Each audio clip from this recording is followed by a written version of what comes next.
happy to see you together here. A big thanks to each and everyone present here for joining our 9th year anniversary in Jauren Enterprise.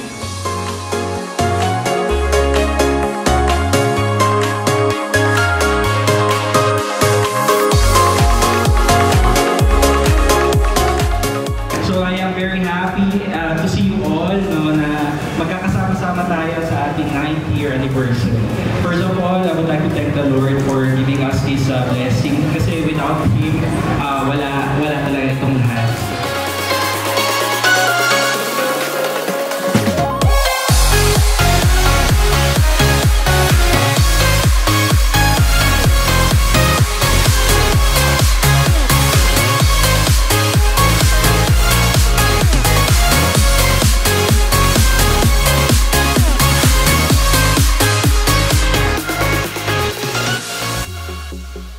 We'll be having sa ganitong setting na magkakaroon ng ganitong meeting with marami sa atin na nandito. Ang ganda ng uniform! Palakpakan yung mga...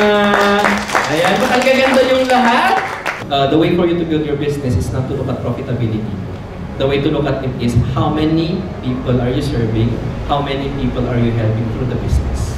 So sometimes sa buhay natin, may mga bagay tayo na kailangan i-let go. Hindi lang mga bagay, minsan mga tao. Para yung mga abundance pumasok sa buhay natin. And now, kayo yung blessing na yun. Palakpakan nyo naman yung mga sarili.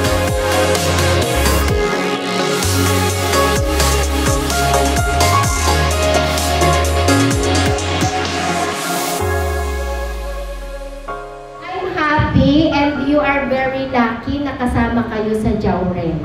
Kung ano yung binivision ko, binigay talaga ni Lord na parang gano'n pala dapat kapag may gusto ka, lagi mo siyang sabihin na balang araw mapapasa akin to, mapupunta sa akin ito, dumating siya.